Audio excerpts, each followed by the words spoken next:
Hello बच्चों, कैसे हैं? पीके केमिस्ट्री क्लासेस में आपका स्वागत है। बच्चों, आज हम सॉल्यूशन चैप्टर का नेक्स्ट टॉपिक अगली कोलिगेटिव प्रॉपर्टी क्वथनांक का उन्नयन पढ़ने वाले हैं, एलिवेशन ऑफ बॉइलिंग पॉइंट। तो बच्चों, कई दिनों से वीडियो जा नहीं पा रहा था, मोबाइल में कुछ टेक्निकल प्रॉब्लम आने की वजह से वीडियो नहीं जा पा रहा था। ये टेक्निकल प्रॉब्लम जो है सॉल्व हो गया, अब वीडियो जो है जाता रहेगा। तो क्वथनांक का उन्नयन हम देखते हैं। पहले क्वथनांक किसे कहते हैं जानते होंगे सब लोग। क्वथनांक किसे कहते हैं? क्वथनांक किसी द्रव का, क्वथनांक किसका होता है भाई? द्रव का। उबलता कौन है? द्रव, ठीक है। किसी द्रव का क्वथनांक वह निश्चित ताप होता है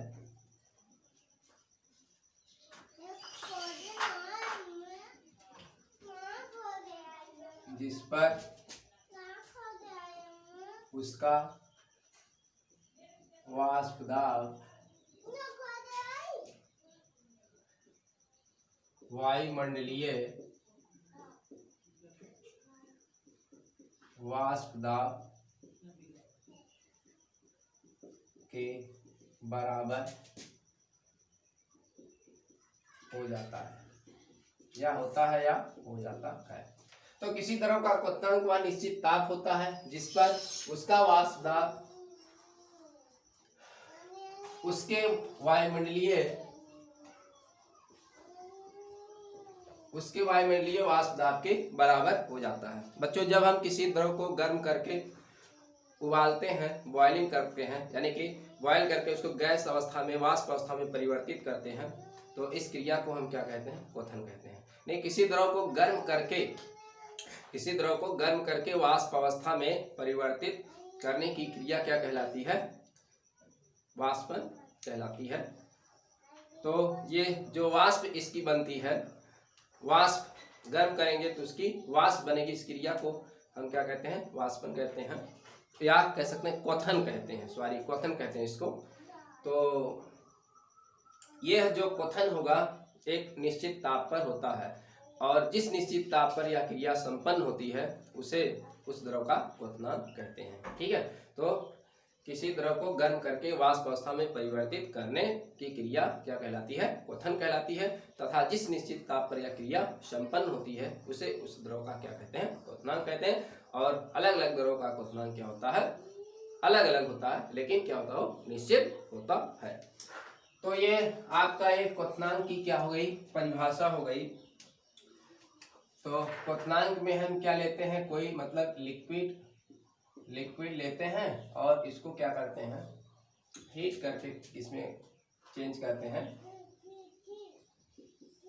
वेपर्स में इसको जो हम चेंज करते हैं, यानी कि गैस में इसको हम चेंज करते हैं, और गैस में चेंज हो जाता है। और जिस निश्चित ताप पर एक क्रिया आपकी संपन्न होगी उसी को हम कहेंगे उस द्रव का क्वथनांक कहते हैं। तो बच्चों, हमें पढ़ना है क्या? क्वथनांक का उन्नयन पढ़ना। तो देखिए, क्वथनांक का उन्नयन क्या होता है। यहाँ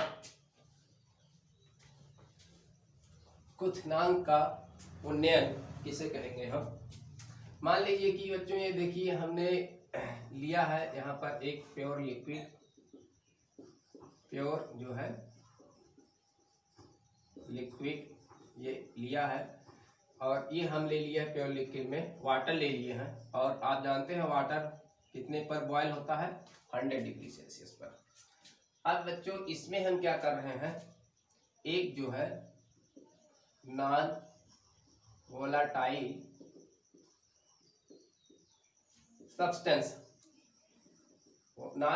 सब्सटेंस जैसे क्या है भाई? इसमें NaCl या फिर जो है यूरिया NH2CO NH2 यूरिया, आज तो इनमें से कोई भी एक सब्सटेंस क्या कर दें, इसमें मिला दें, तो आपका एक क्या बन जाएगा?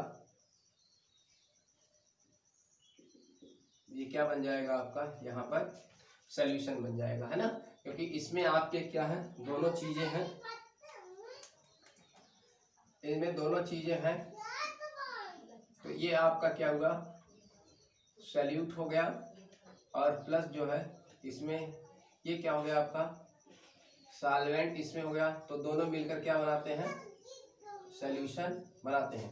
बच्चों अब ये सॉल्यूशन जो होगा, जो शुद्ध सॉल्वेंट जो आपका वाटर था, इसको 100 डिग्री सेल्सियस पर बॉयल हो जाता था और वाष्प में कन्वर्ट होता था ये। लेकिन अब इसको आप जब गर्म करेंगे, क्योंकि इसमें आवासशील विलेय पदार्थ हमने क्या कर दिया है, घोल दिया। अब अगर आप इसको गर्म करेंगे, हीट करेंगे, तो ये जो है आपका जो सॉल्यूशन यहाँ पर बना हुआ है, ये आपका सॉल्यूशन जो है 100 डिग्री सेल्सियस पर बॉयल नहीं होगा और वाष्प में कन्वर्ट नहीं होगा।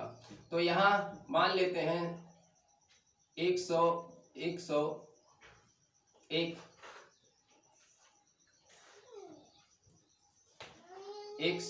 जो है मान लेते हैं 101 डिग्री सेल्सियस पर ये क्या होता है, अब बॉयल होता है। ठीक है, 101 डिग्री सेल्सियस पर ये बॉयल होता है। तो मान लेते हैं बच्चों, यहाँ जो शुद्ध आपका सॉल्वेंट है, इसका जो है क्वथनांक क्या है, टी है, और ये जो सॉल्यूशन है इसका क्वथनांक हम मान लेते हैं क्या, टीएस है। ठीक है, तो यहाँ पर इसका क्वथनांक क्या हुआ, ज्यादा हुआ, और यहाँ पर इसका क्वथनांक क्या है, कम हुआ। ऐसा क्यों हुआ बच्चों, जब हम सॉल्यूट को इसमें डाल देते हैं तो इनके अणुओं के बीच जो होता है आकर्षण बल क्या होता है, बढ़ जाता है, और इनके निकलने की जो स्केपिंग टेंडेंसी होती है, निर्गामी प्रवृत्ति होती है, वो निकलने की प्रवृत्ति क्या हो जाती है, घट जाती है, क्योंकि आकर्षण बढ़ जाता है, बढ़ जाता है, तो उनके निकलने की प्रवृत्ति क्या होती है, घट जाती है। अब ये नहीं निकलेगा उतनी आसान, लेकिन अगर इसको निकालना है, अगर ये भी कहे कि हम भी उसी प्योर सॉलिड की तरह ही उतने ही वाष्प हम बनाएंगे, तो इसको क्या करना पड़ेगा, इसको और भी हमें हीट करना पड़ेगा, यानी कि इसका क्वथनांक और भी क्या हो जाएगा, बढ़ जाएगा। देखिए इसका क्वथनांक 100 है, इसका 101 हमने लिखा है, तो दोनों में क्या है, इसका क्वथनांक ज्यादा हुआ, इसका क्वथनांक क्या हुआ, कम हुआ। बच्चों मैं समझाना चाह रहा हूँ कि इसका मतलब ये हुआ यहाँ पर कि जब किसी शुद्ध विलायक में कोई आवासशील विलेय पदार्थ को आप डिसॉल्व करते हैं, घोलते हैं, तो उस जो है विलयन का जो बना हुआ विलयन होगा, उसका क्वथनांक क्या हो जाता है, बढ़ जाता है। कह सकते हैं उस विलायक का क्वथनांक क्या हो जाता है, विलयन में बढ़ जाता है। इसे ही हम कहते हैं उस विलयन का क्वथनांक का उन्नयन कहते हैं। तो क्वथनांक का उन्नयन यही आपका है। तो क्वथनांक का उन्नयन जो होगा उसको हम कैसे दिखाते हैं, यानी कि टी यस ये ज्यादा है, माइनस क्या होगा, टी, इसी को क्वथनांक उन्नयन हम कहते हैं डेल्टा टी, इसको हम कहते हैं क्वथनांक उन्नयन डेल्टा टी बी से हम इसको प्रदर्शित करते हैं। तो यहाँ पर टी क्या है, टी क्या है, जो आपका शुद्ध विलायक का क्वथनांक है, टीएस क्या है, विलयन का क्वथनांक है, और डेल्टा टी भी क्या है, विलयन के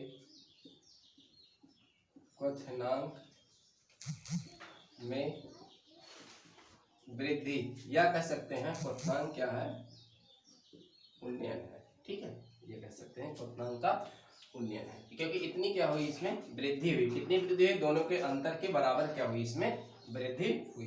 तो बच्चों अब यहाँ हम लिख लेते हैं। बच्चों जब देखिए क्वथनांक तो बढ़ जाएगा, अगर वेपर्स किसका ज्यादा बनेगा, शुद्ध का वेपर्स ज्यादा बनेगा, इसकी वेपर प्रेशर भी ज्यादा होगी, इसकी वेपर प्रेशर क्या होगी, कम होगी, क्योंकि ये इसकी वेपर प्रेशर कम होगी, इसकी वेपर प्रेशर क्या होगी, ज्यादा होगी। तो हम यहाँ लिख सकते हैं, तो ये आप फार्मूला जो है इसको याद रखेंगे, delta T B equal to T S minus T, यही क्या कहलाता है आपका क्वथनांक का उन्नयन, यानी कि विलयन के क्वथनांक तथा शुद्ध विलायक के क्वथनांक के अंतर को हम क्या कहते हैं, विलयन के क्वथनांक का उन्नयन कहते हैं। तो यहाँ पर देखिए बच्चों क्या हो जाएगा, जब किसी शुद्ध विलायक में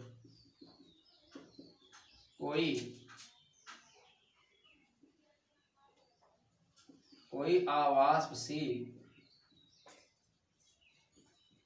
विलेय पदार्थ घोला जाता है तो उस विलायक के क्वथनांक, विलायक या कह सकते हैं, यहाँ विलयन भी आप लिख सकते हैं, तो इस विलायक के क्वथनांक में जो वृद्धि उत्पन्न होती है उसे उस विलयन या कह सकते हैं विलायक का क्वथनांक उन्नयन कहलाता। ठीक, ये क्वथनांक उन्नयन हो जाएगा। जब किसी भी शुद्ध विलायक में कोई आवासशील विलेय पदार्थ आप डिजोल्व कर देंगे तो उस विलायक या विलयन के क्वथनांक में क्या हो जाती है, वृद्धि हो जाती है, यानी कि पहले से ज्यादा हो जाती है। उसे ही उस विलयन या विलायक का क्या कहते हैं, क्वथनांक उन्नयन कहते हैं। इसको डेल्टा टीबी से हम प्रदर्शित करते हैं। ठीक, तो ये क्वथनांक उन्नयन की परिभाषा हुई और ये आप जो है फार्मूला जो है याद कर लेंगे। तो आगे हम देखते हैं इसी क्वथनांक उन्नयन से संबंधित जो है और भी चीजें हैं उसको हम देखते हैं। और एक चीज है बच्चों, यहाँ देखिए शुद्ध विलायक का क्वथनांक विलयन के क्वथनांक से सदैव कम होता है। ठीक है, देखिए ना, कम है ना, शुद्ध विलायक का क्वथनांक कम है और विलयन का क्वथनांक क्या है, ज्यादा है। शुद्ध विलायक का क्वथनांक विलयन के क्वथनांक से सदैव क्या होता है, कम होता है। और यहाँ क्या होगा, जो आपका शुद्ध विलायक का वाष्प दाब सदैव विलयन के वाष्प दाब से अधिक होता है।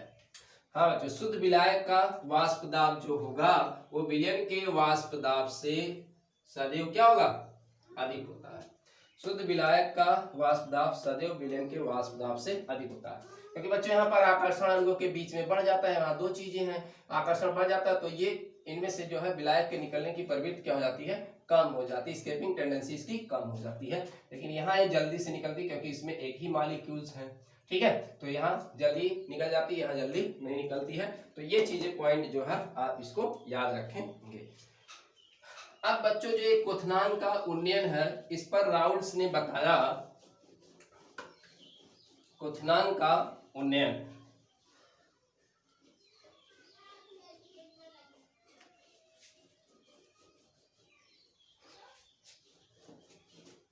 क्वथनांक का उन्नयन क्या है, फार्मूला क्या निकाल लिया, delta T TV equal to क्या निकाल लिया, टी एस माइनस टी, ये है। तो ये जो क्वथनांक का उन्नयन है, राउल्ट के अनुसार, राउल्ट ने बताया, राउल्ट के अनुसार राउल्ट ने बताया कि ये जो विलयन के क्वथनांक में उन्नयन है, यहाँ डेल्टा टीबी, ये डायरेक्टली प्रोपोर्शनल होता है मोललता के। मोललता के क्या होता है, ये मोललता के क्या होता है, समानुपाती होता है। तो ये आपका डेल्टा टीबी इक्वल टू, यहाँ हम ले लेते हैं एक नया निकांक के बी इंटू मोललता को किससे दिखाते हैं, स्मॉल यम से। तो यहाँ आपका हो जाएगा ये स्मॉल यम हो जाएगा। ठीक, स्मॉल यम हो गया ये। अब आप अब यहाँ पर देखिए ये के बी क्या है, केवी क्या है? मोलल उन्नयन स्थिरांक या क्वथनांक उन्नयन स्थिरांक कह सकते हैं, या इसको हम इंग्लिश में कहते हैं बुलियोस्कोपिक कांस्टेंट, एबिलियोस्कोपिक कांस्टेंट भी कहते हैं। और केबी का मान जो होता है भिन्न भिन्न विलायकों के लिए भिन्न भिन्न होता है। केबी का मान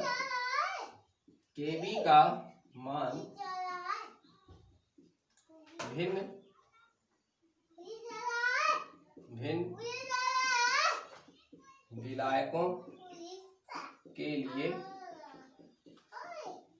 भिन्न होता है और निश्चित होता है और स्थिर होता है, या कह सकते हैं निश्चित होता है। जैसे जल के लिए केवी का मान H2O के लिए जो केवी का मान है वो कितना है? 0.52। ठीक, ये है इसका मान। केवी का मान क्या है? केल्विन किलोग्राम पर मोल। ठीक है, आगे यूनिट बताएंगे केवी की हम। तो ये इसका होता है जल के लिए। ठीक है, ये इसकी वैल्यू होती है जल के लिए, क्योंकि ज्यादातर क्वेश्चन में आपका जल में ही बनेगा सोल्यूशन, तो जल के लिए मान जो है आपका दिया रहेगा। तो आप चाहे याद भी कर सकते हैं या तो ये वैल्यू दिया रहता है क्वेश्चन में जब आप सवाल लगाएंगे। ठीक है, तो यहाँ ये हो गया। तो जो यहाँ ये जो आपने फार्मूला निकाल लिया डेल्टा टीवी इक्वल टू क्या हो गया? केवी इंटू क्या हो गया आपका? यह हो गया। तो हम यहाँ केवी को अगर यहाँ से हम डिफाइन करें, केवी को यहाँ से क्या करें? डिफाइन करो, इसको परिभाषित हम करें। तो अगर हम यहाँ मोललता जो है वहाँ इकाई यूनिटी कर लें, यूनिटी यहाँ पर अगर हम कर ले मोललता को, तो डेल्टा टीवी इक्वल टू क्या हो जाएगा? केवी। यानी कि यहाँ पर आपका केवी किसके बराबर हो गया? क्वथनांक उन्नयन के बराबर हो गया। तब यहाँ पर इसकी क्या हो जाएगी परिभाषा? तो यहाँ परिभाषा क्या आप यहाँ पर लिखेंगे? क्वथनांक उन्नयन की परिभाषा क्या होगी? यहाँ पर देखिए, किसी विलायक का क्वथनांक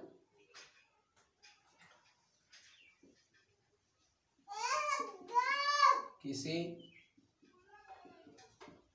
विलायक का मोलल उन्नयन स्थिरांक, किसी विलायक का मोलल उन्नयन स्थिरांक उस स्थिति में क्वथनांक उन्नयन के बराबर होता है। उस स्थिति में क्वथनांक उन्नयन के बराबर होता है जब विलयन की मोललता इकाई हो। ठीक है ना? देखिए, किसी विलायक का मोलल अवनमन स्थिरांक, किसी विलायक का मोलल अवनमन स्थिरांक उस स्थिति में क्वथनांक उन्नयन के बराबर होता है जब विलयन की मोललता क्या हो? यूनिटी हो, इकाई हो। ठीक है, तो यहाँ से ये डिफिनीशन आप जो है लिख सकते हैं। यूनिट क्या होगी? यहाँ से यूनिट ऑफ केवी। अच्छा, डेल्टा टी की यूनिट क्या होगी? डेल्टा टीवी की यूनिट क्या होगी? डिग्री सेल्सियस या फिर केल्विन। ठीक है, यही तो होगा। ताप का अंतर है तो यही होगा इसका। यूनिट ऑफ केवी क्या होगा? इसकी यूनिट क्या होगी? डिग्री पर मोल होगी या केल्विन पर मोल होगी, या लिख सकते हैं केल्विन किलोग्राम पर मोल। ठीक है, ये इसकी जो है यूनिट होगी। ठीक है, तो यहाँ से देखिए अगर केबी की यूनिट आप निकालना चाहते हैं तो केबी बराबर क्या होगा, यहाँ पर डेल्टा टीबी बाई क्या होगा स्मॉल एयर। तो क्या होगा, ये ताप का मात्रक क्या होगा, यहाँ टीबी है, ताप का मात्रक क्या होगा आपका डिग्री सेल्सियस है केल्विन, और ये मोलता मोलर केल्विन पर मोलर, यहाँ आप मोलर लिखिए केल्विन पर मोलर, और यहाँ केल्विन पर मोलर, डिग्री सेल्सियस पर मोलर या केल्विन पर मोलर। ठीक है ये बच्चे, तो ये हो गया यहाँ पर इसकी डिफिनीशन। ठीक है, किसी विलायक का मोलर गुणन स्थिरांक उस स्थिति में क्वथनांक गुणन के बराबर होता है जब विलयन की मोलरता क्या हो, इकाई हो। यहाँ से देख लीजिए। ठीक है, चलिए आगे देखते हैं। इस फार्मूले को हम आगे बढ़ाते हैं, अणुभार से इसको हम संबंधित करते हैं। तो फार्मूला आपने क्या निकाल लिया,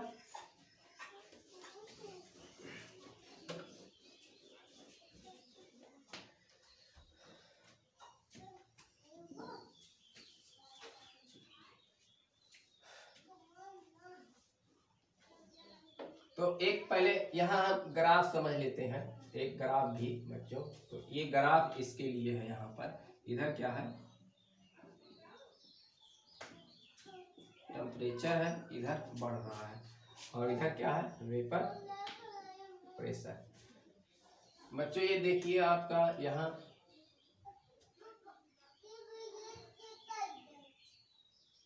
ये, तो बच्चों यहाँ पर ये देखिए आपका क्या है, ये आपका प्योर सॉल्वेंट है, और ये क्या है सॉल्यूशन का है विलयन का। ठीक है, ये आपका सॉल्यूशन का ग्राफ है। तो बच्चों देखिए ये क्या है, इसका एटमॉस्फेरिक जो है प्रेशर है। ठीक है, यहाँ पर ये 1 atm यानी कि एटमॉस्फेरिक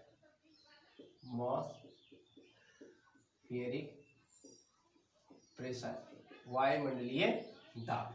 ठीक है, अब देखिए बच्चों जो आपका शुद्ध विलायक है, शुद्ध विलायक का ग्राफ क्या होगा, अगर हम यहाँ ग्राफ खींचे, देखिए विलायक का ग्राफ आपका वक्र है और एक इसका सॉल्यूशन का वक्र है यहाँ पर। तो सॉल्यूशन का जो शुद्ध विलायक का जो वक्र होता है वो ऊपर होता है, और सॉल्यूशन का क्या होता है नीचे होता है। क्यों होता है, क्योंकि इसका जो ये ग्राफ है इसलिए ऊपर होता है क्योंकि इसका वाष्प दाब ज्यादा होता है और इसका वाष्प दाब क्या होता है कम होता है, अभी मैंने बताया। अब देखिए यहाँ पर ये जो शुद्ध विलायक का ग्राफ है, ये वायुमंडलीय दाब के क्या होता है बराबर। एक स्थिर ताप पर जब आप शुद्ध विलायक को गर्म करेंगे तो इसकी वाष्प बनेगी, उबलने लगेगा, इसकी वाष्प बनेगी, और इसकी वाष्प जो होगी, इसका जो वाष्प होगा ये P0 होगा, इसका वाष्प जो होगा शुद्ध विलायक का वाष्प दाब P0 होगा, और वायुमंडलीय दाब के क्या होगा बराबर होगा, वायुमंडलीय दाब के क्या होगा बराबर होगा। और यहाँ पर देखिए ये वाला जो ग्राफ यहाँ से नीचे की तरफ आ रहा है, इसको क्या कर रहा है यहाँ काट रहा है, तो ये आप देखिए इसी T ताप पर आपका सॉल्यूशन PS का जो वाष्प दाब है, तो एक स्थिर ताप T पर अगर आप देखें जो सॉल्यूशन का जो विलायक का इसी T ताप पर आपका क्या है जो शुद्ध विलायक का वाष्प दाब है ये P0 है, और इसी T ताप पर जो सॉल्यूशन का जो यहाँ काट कर रहा है इस सॉल्यूशन का वाष्प दाब क्या है PS है। ठीक है, तो ये PS है। तो बच्चों ये यहाँ पर सॉल्यूशन का देखें तो वाष्प दाब क्या है कम है, और जो है जो विलायक का वाष्प दाब क्या है वो ज्यादा है। किस ताप पर, इस स्थिर T ताप पर। बच्चों अब ये इसका भी वाष्प दाब सॉल्यूशन का वाष्प दाब वायुमंडलीय दाब के बराबर अगर आप ले जाएंगे तो इसको और भी क्या करना पड़ेगा हीट करना पड़ेगा।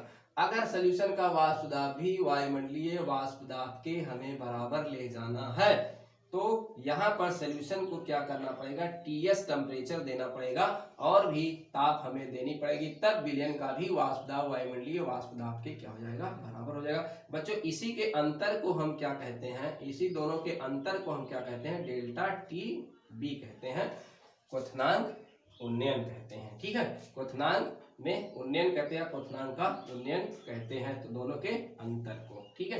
तो ये आपको ग्राफ क्या होगा समझ में आ गया होगा। तो ग्राफ में कुछ नहीं, इधर टेम्परेचर बढ़ रहा है, इधर वेपर प्रेशर बढ़ रहा है।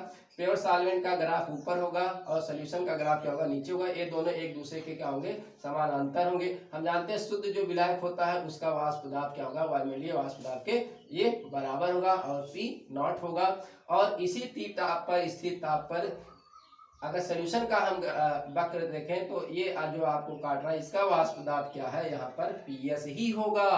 अब सोल्यूशन का वाष्प दाब सॉल्वेंट के वाष्प दाब के बराबर यानी कि वायुमंडलीय वाष्प दाब के बराबर ले जाने के लिए क्या होगा इस सोल्यूशन को और भी टेम्परेचर देना पड़ेगा और वो टेम्परेचर क्या हो गया TS हो गया। जब इसको TS पर टेम्परेचर देंगे तो इसका भी वाष्प दाब वायुमंडलीय दाब के क्या होगा बराबर हो जाएगा। अब इन दोनों का अंतर क्या होगा देखिए बच्चों, यहाँ सोल्यूशन के लिए ज्यादा टेम्परेचर लग रहा है, इसका क्वथनांक ज्यादा है और इसका क्वथनांक शुद्ध विलायक का क्या कम है। इसी के अंतर को हम क्या कहते हैं क्वथनांक का उन्नयन कहते हैं।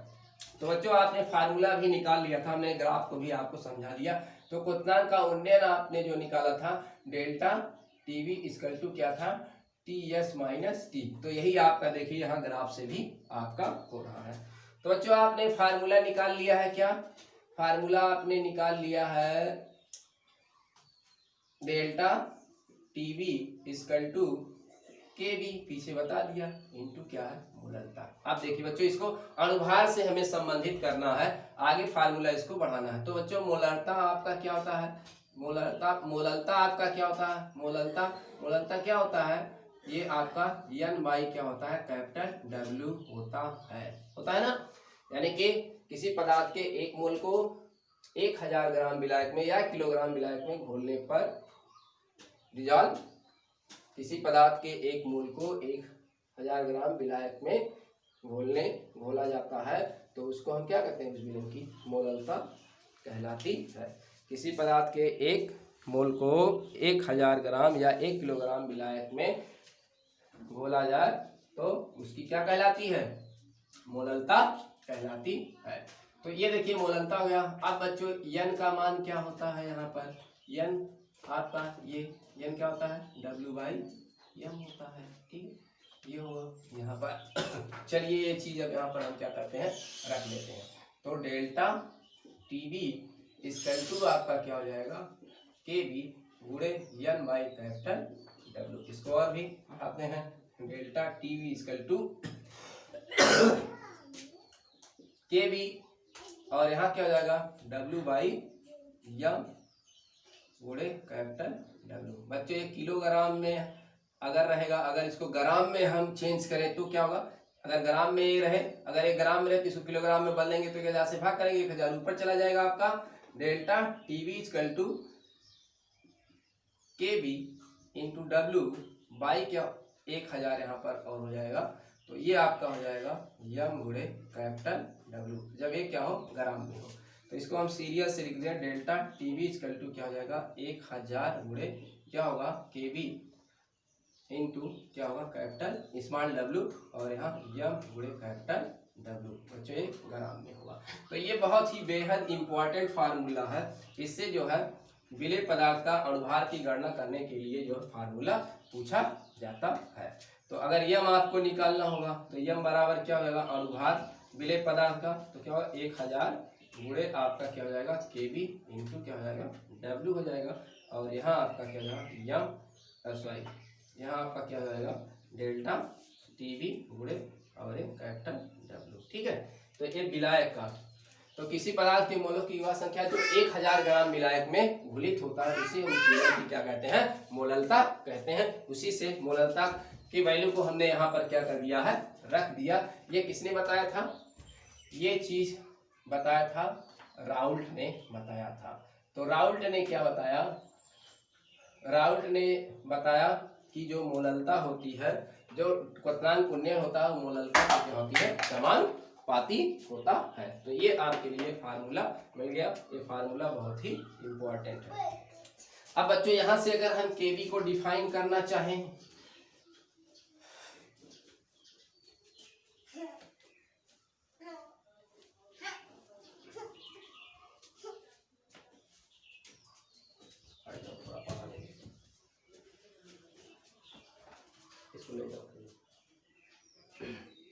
यहाँ से हम अगर इसको डिफाइन करना चाहें तो क्या होगा यहाँ, देखिए बच्चों, ये आपका n इक्वल टू क्या होता है, n इक्वल टू क्या होता है, W/m होता है। अगर हम इसको क्या ले लें, 1 मोल ले लें यहाँ पर, और कैपिटल W जो आपका है इसको 1000 ग्राम ले लें, ठीक है। तब यहाँ पर क्या हो जाएगा, रख दिए, इसमें क्या हो जाएगा, यहाँ रखिए या इस वाले फार्मूले में रखिए, तो क्या होगा 1000 क्या होगा आपका कैंसिल हो जाएगा, ये आपका 1 मोल हो जाएगा, 1 मोल हो जाएगा। तो यहाँ पर क्या हो गया है, डेल्टा टीवी इक्वल टू क्या हो जाएगा, केवी। देखिए जैसे वहां हमें डिफाइन किया था वैसे यहाँ भी डिफाइन कर सकते हैं।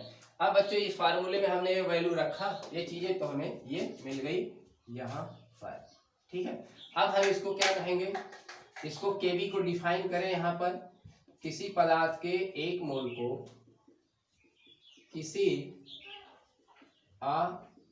अवाष्पशील पदार्थ के 1 मोल को कितने में घोला गया, 1000 ग्राम में घोलने पर किसी आवासशील पदार्थ के 1 मोल को 1000 ग्राम विलायक में घोलने पर, विलायक ब्रैकेट में आप लिख सकते हैं विलयन, विलायक के क्वथनांक में, तो ये क्वथनांक में क्या है, वृद्धि क्वथनांक में जो वृद्धि उत्पन्न होती है उसे उस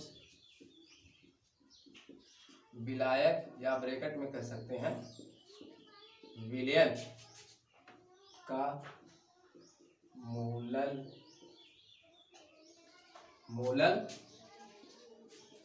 उन्नयन स्थिरांक कहते हैं।